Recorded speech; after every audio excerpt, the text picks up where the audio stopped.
Hey everyone, Truett Smith here with Smoking Pipes, and today we're going to be talking about how to pack ribbon cut tobaccos.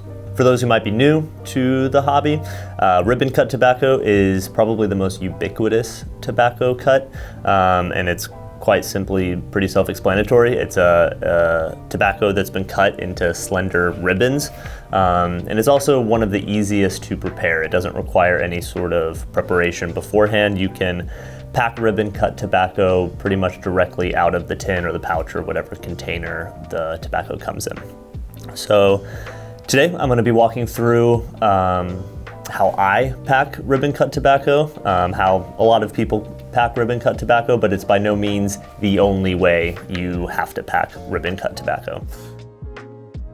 So this method is what many call the gravity filling method. It's one of the easiest, I think, for beginners or people just entering the hobby. It's forgiving, and it's also easy to redo if you don't necessarily get it right the first time. So first off, what we're going to be doing is just gravity loading the chamber with the tobacco, and we're going to be applying pressure at various stages to varying degrees. We want the bottom of the chamber to be the least tightly packed, the middle to be a little more tightly packed, and then the top to be the tightest. And what that's going to do is it's going to allow for consistent airflow in a way that keeps the ember burning as it moves down the chamber. So first off, just going to fill the chamber by sprinkling the tobacco in, and I've got it to where it's a little bit overflowing, and now I'm going to push it down, but I'm not going to apply much pressure when I feel resistance. I'm just kind of getting the tobacco back together. So very, very little pressure, just kind of evening it all out, and I've got it about 2/3 of the way full.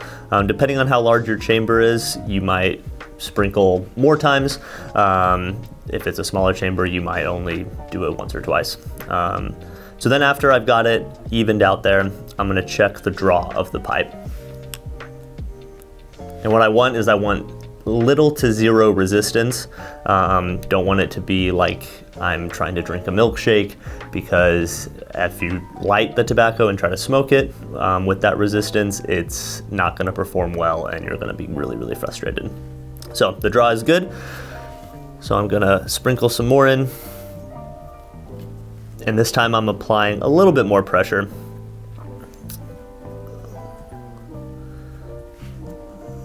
A little bit more pressure, evening it all out.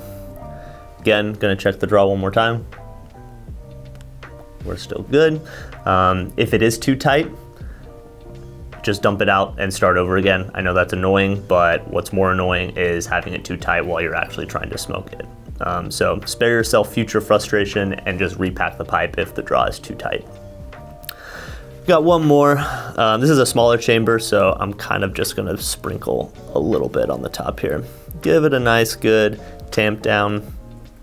Again though, I'm not pile driving it. I'm not trying to compress it as compact as it can possibly go. I'm just trying to get it to maintain a certain shape.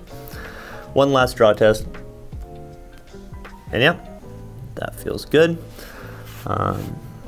So for lighting, I like to do what's called a charring light, and that's when you get the flame going really consistently along the top of the tobacco. And then you actually stop, you let it go out, and you tamp down the ash. You get kind of a layer of ash that adds some insulation over the unburnt tobacco. Then you light it again and enjoy the rest of the bowl. So we're gonna do that now.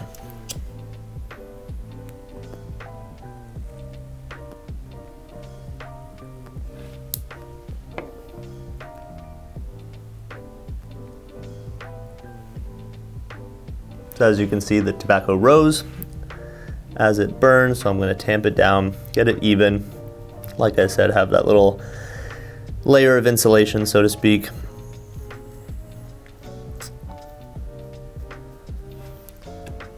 Give it one more final light, and we're good to go. So again, this was called the gravity method of packing a pipe. It's a good foundation for every pipe smoker, especially at the beginning of the hobby.